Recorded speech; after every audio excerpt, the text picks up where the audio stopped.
സഹകരണ ബാങ്കിലെ നിക്ഷേപം ലഭിക്കാത്തതിനെ തുടർന്ന് ആത്മഹത്യയ്ക്ക് ശ്രമിച്ച ഗൃഹനാഥൻ മരിച്ചു.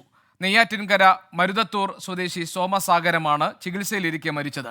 കോൺഗ്രസ് നിയന്ത്രണത്തിലുള്ള ഭരണസമിതിയുടെ കീഴിലാണ് നെയ്യാറ്റിൻകര പെരുമ്പഴുതൂർ സർവീസ് സഹകരണ ബാങ്ക്. നിക്ഷേപിച്ച 5 ലക്ഷം രൂപ മടക്കി നൽകാത്തതിനാലാണ് സോമസാഗരം ആത്മഹത്യ ചെയ്തതെന്ന് ബന്ധുക്കൾ ആരോപിക്കുന്നു. 3 മാസം കൊണ്ട് ബാങ്കിൽ കയറി ഇറങ്ങി. അവർ ഇന്ന് തരാം, നാളെ തരാം, അടുത്ത ആഴ്ച തരാമെന്ന് പറഞ്ഞ് അവർ വിടണ അല്ലാതെ ഒരു അനക്കവും ഇല്ല. പോലീസിൽ കേസ് കൊടുക്കുമെന്ന് പറഞ്ഞിട്ട് അവർ ഒരു അനക്കവും ഇല്ല. പണം കിട്ടാത്തതിൽ ചേട്ടന് വലിയ വിഷമം ഉണ്ടായിരുന്നല്ലേ? പ്രത്യേകിച്ച് മകളുടെ ആവശ്യത്തിനല്ലായിരുന്നു? മകളുടെ ആവശ്യത്തിന് വീട് പണിക്ക് വേണ്ടിയാണ് ഇട്ടിരുന്നത്. ഇപ്പം മോളെ കല്യാണമൊക്കെ അടുത്തു, എന്നിട്ട് ഇവർ പൈസ കൊടുക്കുന്നില്ല. ഇതൊക്കെ അവിടെ 6 മാസം കൊണ്ട് എന്ന് പറയുകയാണ് പരിപാടി. എനിക്ക് വീടില്ല, എന്താണ് ഇപ്പം എനിക്ക് അതെല്ലാം പ്രശ്നം. എൻ്റെ മോളെ അയക്കണം, എനിക്ക് ആ പൈസ തരണം. ഇത് നിരന്തരം 6 മാസം കൊണ്ട് ചെന്ന് ഇവിടെ ആവശ്യപ്പെടുകയാണ്. ഒടുവിൽ ഇപ്പം ഭീഷണിയായി, നീ പഠിച്ച പോലെ ചെയ്യ്, അത് ചെയ്യ്, ഇത് ചെയ്യുന്നൊക്കെ. അങ്ങനെയാണ് ഇപ്പം വന്ന വൈദ്യ ചെയ്ത്. ഞാൻ ചോദിച്ച അണ്ണ എന്തിനിങ്ങനെ ചെയ്തതെന്ന്. അപ്പോഴെൻ്റെ അടുത്ത് പറഞ്ഞു, ഇവിടെ നിനക്കൊന്നും അറിഞ്ഞുകൂടാ, ഞാൻ ഇത്തരം പൈസ നിക്ഷേപിച്ചിരിക്കുന്നു ബാങ്കിൽ. ചോദിച്ചപ്പോൾ അവർ ഇങ്ങനെ ഒരു ഭീഷണി പോലെ സ്വരത്തിലാണ് സംസാരിക്കുന്നത് എന്ന് പറഞ്ഞ്, അതിൻ്റെ പ്രയാസം ഒന്ന് പറഞ്ഞ്. പണം നൽകിയില്ല എന്ന ആരോപണവുമായി ബാങ്കിനെതിരെ കൂടുതൽ നിക്ഷേപകർ രംഗത്ത് വന്നിട്ടുണ്ട്. ഞങ്ങൾ തരാമെന്ന് എന്നോട് മാനേജർ പറഞ്ഞു. ഞാൻ അതും പ്രകാരം വീട്ടിൽ പോയ സമയത്ത് ഇവിടെ വന്നപ്പോൾ ഇവർ പറഞ്ഞു, ഇപ്പം പൈസ തരാനില്ല, ആരും അടയ്ക്കാറില്ല, വരുന്നില്ല, ഇങ്ങനെയൊക്കെ ഇവർ പറഞ്ഞു വിടുന്നു. അതിന് ഞാൻ അവിടെ ഇരുന്നു. അപ്പോൾ നിങ്ങൾ വന്നാൽ കുറേശ്ശെ നിങ്ങൾക്ക് തരാം. അങ്ങനെ 2-4 മാസം കൊണ്ട് ഞാൻ വന്നപ്പോഴും 1500, 2500, 5000 രൂപ മാത്രം ഈ 53 എനിക്ക് തന്നുകൊണ്ടിരിക്കുന്നു. ഇന്ന് ഞാൻ പൈസയ്ക്കാണ് വന്നത്. ഇതേ എനിക്കറിയാവൂ. ഞാൻ 2 മാസത്തിന് മുന്നിലേ ചോദിച്ചിരുന്നു 50,000. അപ്പോൾ ഇവർ പറഞ്ഞു തരാമെന്ന് പറഞ്ഞു, ഏറ്റു പറഞ്ഞു. അപ്പോൾ ഞാനത് വിശ്വസിച്ചു. അവിടെ വന്ന് കൊടുത്തപ്പോൾ ഈ 50,000 ഞങ്ങൾക്ക് ഇപ്പോൾ ഒത്തു തരാൻ ഇല്ല, നിങ്ങൾക്ക് ചില്ലറയായിട്ട് തരാൻ ഒരു നിവൃത്തിയില്ല. നൽകിയ വായ്പകൾ തിരിച്ചു കിട്ടാത്തതിനാൽ നിക്ഷേപകർക്ക് പണം നൽകാൻ കഴിഞ്ഞില്ല എന്നാണ് ബാങ്ക് അധികൃതരുടെ വിശദീകരണം. ലോണുകൾ തിരിച്ചു കിട്ടാത്ത ബുദ്ധിമുട്ടാണ്. മാക്സിമം എല്ലാം ലോണിലാണ് ഇൻവെസ്റ്റ് ചെയ്തിരിക്കുന്നത്. ഇയാൾ ഇതുവരെ ഞങ്ങളോട് വന്ന് പ്രശ്നങ്ങൾ ഉണ്ടാക്കിയിട്ടില്ല. വരുമ്പോൾ ഞങ്ങൾ വരുന്ന കളക്ഷൻ്റെ ഒരു ഭാഗം കൊടുക്കുമായിരുന്നു. പക്ഷേ ഇതുവരെയും ഇങ്ങനൊരു ഈ ഒരു രീതിയിലോട്ട് പോകുന്ന ഒരു കാര്യം ഞങ്ങളോട് പറഞ്ഞിട്ടും ഇല്ല. ഒരു കാര്യം പറഞ്ഞിട്ടുണ്ട്, ഡെയിലി കൂലിപ്പണിക്ക് പോകുന്ന ആളാണ്, എപ്പോഴും വന്ന് ഇവിടെ ഇരിക്കാൻ പറ്റില്ല, മാഡം വരുമ്പോൾ പൈസ കൊടുക്കണം എന്നുള്ള ഒരു കാര്യം പറഞ്ഞിട്ടുണ്ട്. അതിനനുസരിച്ച് ഞങ്ങൾ വരുമ്പം കൊടുത്തിട്ടുമുണ്ട്. അജീഷ് ജയകുമാർ ഞങ്ങളുടെ പ്രതിനിധിയുണ്ട് തിരുവനന്തപുരത്ത് നിന്ന് വിവരങ്ങളുമായി. അജീഷ്, ഇത് വളരെ ഗൗരവമുള്ള ഗുരുതരമായ ഒരു സാഹചര്യമാണല്ലോ. നിക്ഷേപിച്ച പണം തിരികെ ചോദിക്കാൻ ചെല്ലുമ്പോൾ ബാങ്ക് കൈമലർത്തുന്ന സാഹചര്യം, അതാണല്ലോ ഈ ആത്മഹത്യയിലേക്ക് നയിച്ചത്. എന്താണ് ബാങ്ക് അധികൃതർ പറയുന്നത്? നിക്ഷേപകർക്കുള്ള ആശങ്ക എന്താണ്?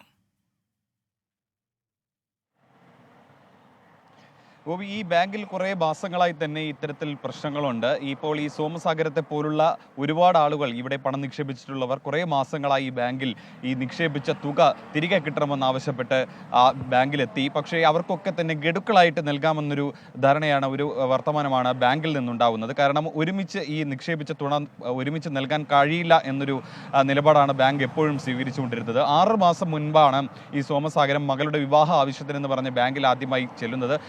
ഈ നിക്ഷേപം FD തുടങ്ങിയത് 8 വർഷങ്ങൾക്ക് മുന്നേ ആണെങ്കിലും മകളുടെ വിവാഹം അതിനു വേണ്ടിയിട്ടുള്ള ചിലവുകൾക്ക് വേണ്ടിയിട്ടും വീട്ടിൻ്റെ അറ്റകുറ്റപ്പണിക്കും വേണ്ടിയിട്ടാണ് 6 മാസം മുമ്പ് ആദ്യം ചെല്ലുന്നത്. പക്ഷേ ഒരുമിച്ച് 5 ലക്ഷം രൂപ തരാൻ പറ്റില്ല എന്ന് ബാങ്ക് അധികൃതർ പറയുന്നു.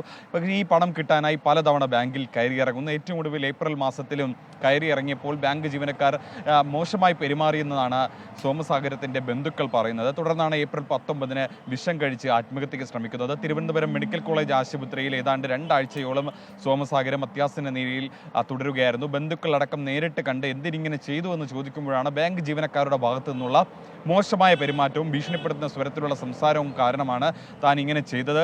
മകളുടെ വിവാഹം, ഒപ്പം തന്നെ പൊട്ടിപ്പൊളിഞ്ഞ വീട്, അത് നന്നാക്കണം അടക്കമുള്ള കാര്യങ്ങളുണ്ട്. കൃഷിപ്പണിക്കാരനാണ്, മേസ്തിരി ജോലിക്ക് ചെയ്ത് വരുന്ന ആളാണ്, പാട്ടത്തിനെടുത്ത് കൃഷി ചെയ്യുന്ന ആൾ കൂടിയാണ്. അങ്ങനെ ജീവിതകാലം മൊത്തത്തിൽ ഉണ്ടാക്കിയ പണം, അതിൽ നിന്ന് മിച്ചം പിടിച്ച് നിക്ഷേപിച്ച പണമാണ്. അത് തിരികെ കിട്ടാത്തതിൽ വലിയ വിഷമം അദ്ദേഹത്തിന് ഉണ്ടായിരുന്നതായി അടുത്ത ബന്ധുക്കളും ഭാര്യയും സഹോദരിമാരും സുഹൃത്തുക്കളൊക്കെ തന്നെ പറയുന്നു. മാത്രമല്ല ഈ ബാങ്കിൽ കൂടുതൽ നിക്ഷേപകർ ഈ ബാങ്കിൽ തങ്ങളുടെ പണം തിരികെ കിട്ടണമെന്ന് ആവശ്യപ്പെട്ട് ബാങ്കിനെ വീണ്ടും സമീപിച്ചിരിക്കുകയാണ്.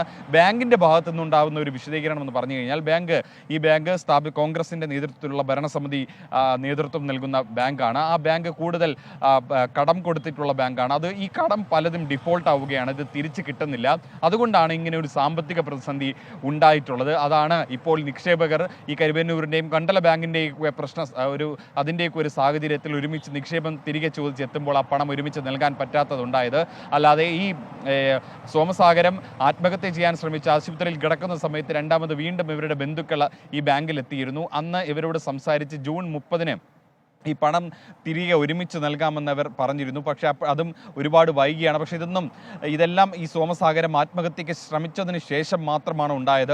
അദ്ദേഹത്തിൻ്റെ ജീവൻ ആർക്കും രക്ഷിക്കാനായില്ല. എന്തായാലും കൂടുതൽ നിക്ഷേപകർ വരും ദിവസങ്ങളിൽ ഈ ബാങ്കിൽ തങ്ങളുടെ നിക്ഷേപ തുക ആവശ്യപ്പെട്ട് എത്തുമെന്നാണ് അറിയിച്ചിട്ടുള്ളത്. നിലവിൽ മാരായമുട്ടം പോലീസ് കേസെടുത്തിട്ടുണ്ട്. മൃതദേഹം പോസ്റ്റ്മോർട്ടത്തിന് ശേഷം തിരുവനന്തപുരം മെഡിക്കൽ കോളേജിൽ നിന്ന് നെയ്യാറ്റിൻകരയിലുള്ള വീട്ടിൽ എത്തിച്ചിട്ടുണ്ട്. ശരി, അജീഷ് ജയകുമാറാണ് വിവരങ്ങൾ നൽകിയത് തിരുവനന്തപുരത്ത് നിന്ന്.